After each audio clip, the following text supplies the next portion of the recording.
4000 பேரை கொன்று குவித்த விடுதலை புலிகள், மக்களால் அடித்து துரத்தப்பட்ட அருண் சித்தார்த்.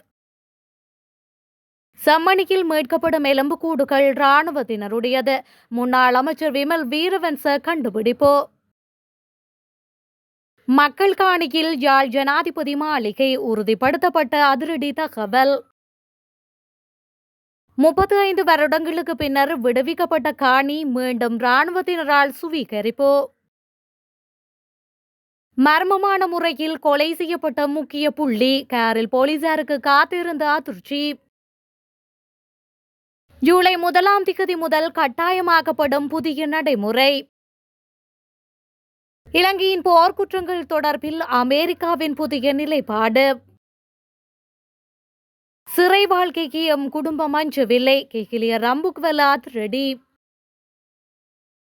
ஈழத்தமிழர்களுக்கு நேர்ந்த கொடூரங்கள், சர்வதேச விசாரணை வேண்டும், அமெரிக்காவில் இருந்து ஒலித்த குரல். செம்மணி மனித புதைக்குழியில் மேலும் 2 மனித எலும்புக்கூட்டு எச்சங்கள் கண்டுபிடிப்பு. முல்லைத்தீவு துணுக்காய் பிரதேசத்தில் உள்ள காணியொன்றில் தமிழீழ விடுதலை புலிகளால் சித்திரவதைக்கு உள்ளாக்கி புதைக்கப்பட்ட 4000 பேரின் உடல்கள் இருப்பதாக கூறி குறித்த பகுதிக்கு விஜயம் செய்த அருண் சித்தார்த் பொதுமக்களால் பகிரங்கமாக வெளியேற்றப்பட்டுள்ளார். யாழ் சிவில் சமூகம் என்ற பெயரில் பதியப்படாத அமைப்பை அருண் சித்தார்த் இயக்கி வருவதாகவும், தமிழ் தேசியத்திற்கு எதிரான செயற்பாடுகளை அவர் முன்னெடுப்பதாகவும் தொடர் குற்றச்சாட்டுகள் முன்வைக்கப்படுகின்றன. இவ்வாறான ஒரு நோக்கத்தில் செம்மணி புதைக்குழி விவகாரத்தை திசை திருப்பு போலியான குற்றச்சாட்டோடு துணுக்காய் பகுதிக்கு சென்ற அவர் தற்பொழுது பொதுமக்களால் விரட்டியடிக்கப்பட்டுள்ளார். இவ்வாறு சித்திரவதைக்குள்ளானவர்களின் உடற்கூறுகள் அங்கு காணப்படுவதாகவும் அதனை துப்புரவு செய்ய வந்திருப்பதாகவும் அவர் கூறியுள்ளார்.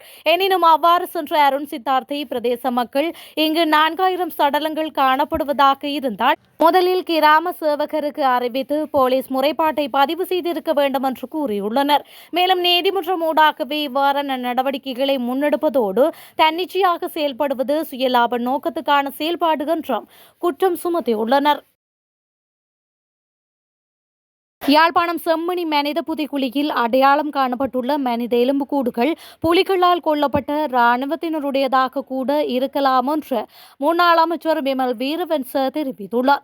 கொழும்பில் நடைபெற்ற ஊடக சந்திப்பின் போது இவர் மேற்கண்டவாறு கூறியுள்ளார். அங்கவர் மேலும் தெரிவிக்கையில், செம்மணி புதைக்குழியில் அடையாளம் காணப்பட்ட மனித எலும்புக்கூடுகள் யாருடையவை என்பது இன்னும் தீர்மானிக்கப்படவில்லை. சிலவேளை புலிகள் அமைப்பால் கொல்லப்பட்ட தமிழர்களுடையவையாக கூட இருக்கலாம். அவ்வாறு அல்லாவிட்டால் புலிகள் அமைப்பினரால் கொல்லப்பட்ட இராணுவத்தினருடையதாக கூட இருக்கலாம்.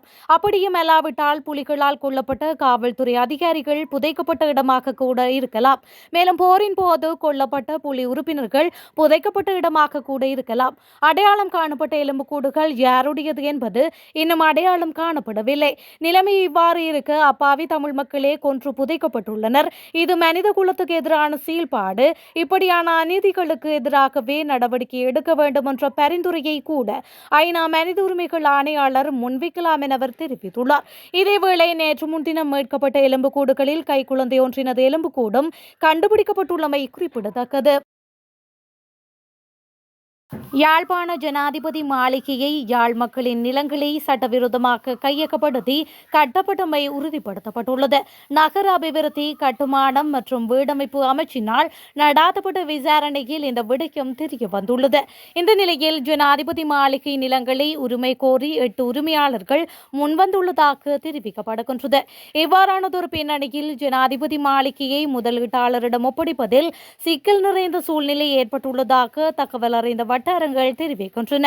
இதன்படி முதலீட்டாளரிடம் ஜனாதிபதி மாளிகை ஒப்படைப்பதற்கு முன்பு நிலத்தில் உள்ள அனைத்து பிரச்சினைகளையும் தீர்க்க வேண்டும் என நகர அபிவிருத்தி, கட்டுமானம் மற்றும் வீடமைப்பு அமைச்சு அருண கருணாதிலக தெரிவித்துள்ளார். கனேடிய முதலீட்டாளர்கள் உட்பட முதலீட்டாளர்கள் குழு பல்வேறு முதலீடுகளுக்காக முன்வந்துள்ள நிலையில் நிலத்தில் உள்ள பிரச்சினைகளை தீர்ப்பதற்கான பணிகள் தற்போது நடைபெற்று வருவதாகவும் அவர் குறிப்பிட்டுள்ளார். 2010 மற்றும் 2015 இடையில் கட்டப்பட்ட யாழ்ப்பாண ஜனாதிபதி மாளிகை காங்கேசன்துறை பகுதியில் சுமார் 30 ஏக்கர் நிலப்பரப்பில் அமைந்துள்ளது. அந்த நிலத்தில் 15 ஏக்கரில் கட்டடங்கள் கட்டப்பட்டுள்ளமையும் குறிப்பிடத்தக்கது. கொரோனாக்கல் பிரதேசத்தை சேர்ந்த பிரபல வர்த்தகர் ஒருவர் மர்மமான முறையில் உயிரிழந்த சம்பவம் தொடர்பில் 8 போலீஸ் குழுக்கள் விசாரணைகளை முன்னெடுத்துள்ளன. குறித்த வர்த்தகரின் சடலம் நேற்று மக்கவதிய தம்பையில் உள்ள காட்டுப்பகுதியில் எரிந்த நிலையில் கண்டெடுக்கப்பட்டது. இதேவேளை அவர் இறப்பதற்கு சற்று முன்பு தங்க ஆபரணங்களை அடகு வைத்து பெறப்பட்டதாக கூறப்படும் சுமார் 2.5 மில்லியன் ரூபாவை போலீசார் அவருடைய காரில் கண்டுபிடித்துள்ளனர். இந்த பெருந்தொகை பணம் எந்த நோக்கத்திற்காக ஏற்பாடு செய்யப்பட்டது மற்றும் அது கொலையுடன் தொடர்புடையதா என்பது குறித்து புலனாய்வாளர்கள் கவனம் செலுத்தி வருவதாகவும் தெரிவிக்கப்பட்டுள்ளது. அத்துடன் உயிரிழந்த வர்த்தகரின் தொலைபேசி அழைப்புகள் தொடர்பான பகுப்பாய்வு அறிக்கைகளை பெற்றுக்கொள்ளவும் நடவடிக்கை எடுக்கப்பட்டுள்ளதாக போலீசார் தெரிவித்துள்ளனர். குருநாகல் தொரதட்டியாவ போலீஸ் பிரிவில் வசிக்கும் குறித்த தொழிலதிபர் முடிவெட்டப் போவதாக கூறி ஜீப்பில் வீட்டை விட்டு சென்றதாக குடும்ப உறுப்பினர்கள் தெரிவித்துள்ளனர். மாலை வரை அவர் வீடு திரும்பாத நிலையில் அவரது கையெடுக்க தொலைபேசியும் இயங்காமல் போயுள்ளது. இதனால் அவரது மனைவி போலீஸ் நிலையத்தில் முறைப்பாடு செய்துள்ளார். இந்த நிலையில் கட்டம்புவ பகுதியில் கால்நடைகளை பார்க்க சென்ற ஒருவர் ஜீப்பில் ஒருவர் எரிந்த நிலையில் உயிரிழந்துள்ளதை அவதானித்து போலீசாருக்கு தகவல் வழங்கியுள்ளார். அதற்கமைய போலீசாரின் விசாரணையில் காணாமல் போன தொழிலதிபரே இவ்வாறு கொலை செய்யப்பட்டுள்ளார் என அடையாளம் காணப்பட்டுள்ளமையும் குறிப்பிடத்தக்கது. செம்மணி சிந்துபாத்தி மனித புதைக்குழியின் 2ஆம் கட்ட அகழ்வாய்வு பணியின் போது மேலும் 2 மனித ஓட்டு தொகுதிகள் அடையாளம் காணப்பட்டதாக சட்டத்தரணி VS நிரஞ்சன் தெரிவித்துள்ளார். செம்மணி மனித புதைக்குழியில் 2ஆம் கட்ட அகழ்வு பணியின் 2ஆம் நாள் பணிகள் நேற்றைய தினம் வெள்ளிக்கிழமை முன்னெடுக்கப்பட்டன. இதன்போது 2 மனித எலும்புக்கூட்டு எச்சங்கள் அடையாளம் காணப்பட்டுள்ளன. அதேவேளை நேற்று முன்தினம் அடையாளம் காணப்பட்ட மனித எலும்புக்கூட்டு தொகுதிகள் அகழ்ந்து எடுக்கப்பட்டுள்ளன. 2ஆம் கட்ட அகழ்வு பணிகளுக்காக 45 நாட்கள் அனுமதி கிடைக்கப்பெற்றுள்ள நிலையில் 15 நாட்கள் தொடர்ச்சியாக அகழ்வு பணிகள் நடைபெற்று பின்னர் சிறுகால இடைவெளியின் பின்னரே மீண்டும் பணிகள் ஆரம்பிக்கப்படும் என தெரிவிக்கப்பட்டுள்ளமையும் குறிப்பிடத்தக்கது. யாழ்ப்பாணம் பலாலி ராஜராஜேஸ்வரி அம்மன் ஆலயம் 35 வருடங்களுக்கு பின்னர் நேற்று முன்தினம் விடுவிக்கப்பட்டு இன்று மீண்டும் இராணுவத்தால் தடை செய்யப்பட்டுள்ளது. பலாலி ராஜராஜேஸ்வரி அம்மன் ஆலயத்தின் நிர்வாகத்தினர் கடந்த வருடத்திலிருந்து இராணுவ கட்டுப்பாட்டில் இருந்த கோவிலை துப்புரவு செய்து 1.5 லட்சம் ரூபாய் வரை அதற்காக செலவு செய்தனர். பின்னர் இராணுவத்தின் வாகனத்தின் ஊடாக கோவில் நிர்வாகத்தினரை மாத்திரம் அழைத்து சென்று காண்பித்தனர். நேற்று முன்தினம் மாலை குறித்த பாதையினை விடுவித்து மக்கள் சிலர் வழிபாடுகளில் ஈடுபட்டு வந்தனர். ஆனால் இன்று வழிபாடுகளை மேற்கொள்ள ஆலயத்திற்கு சென்ற மக்கள் திருப்பி அனுப்பப்பட்டனர். உள்பகுதியில் கட்டுமான பணிகள் இடம்பெற்று வருவதால் வழிபட முடியாது என திருப்பி அனுப்பப்பட்டுள்ளனர்.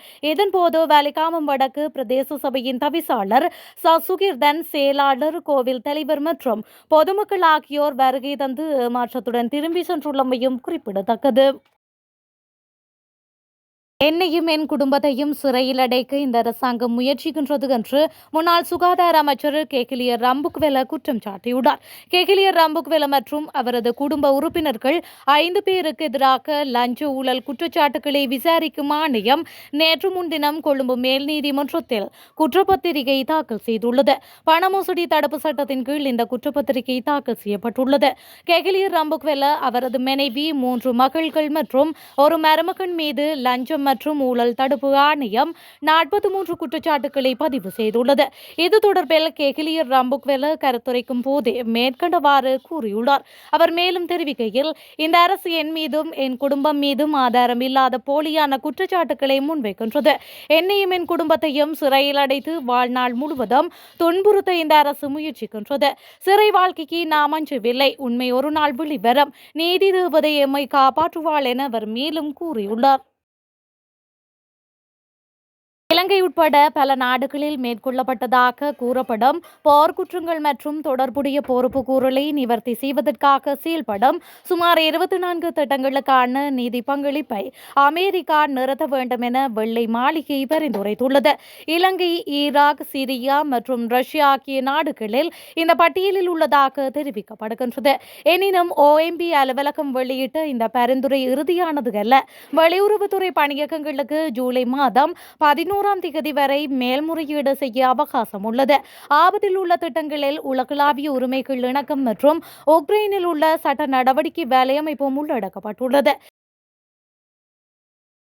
சகல பயணிகள் பேருந்துகளின் சாரதிகளுக்கு ஆசனப்பட்டிகள் கட்டாயமாக்கப்பட உள்ளதாக அறிவிக்கப்பட்டுள்ளது. இந்த நடைமுறை எதிர்வரும் ஜூலை 1 முதல் கட்டாயமாக்கப்பட உள்ளதாக தேசிய போக்குவரத்து சபையின் தலைவர் PA சந்திரபால தெரிவித்துள்ளார். ஊடகங்களுக்கு கருத்து தெரிவிக்கும் போது அவர் இந்த விடயத்தினை கூறியுள்ளார்.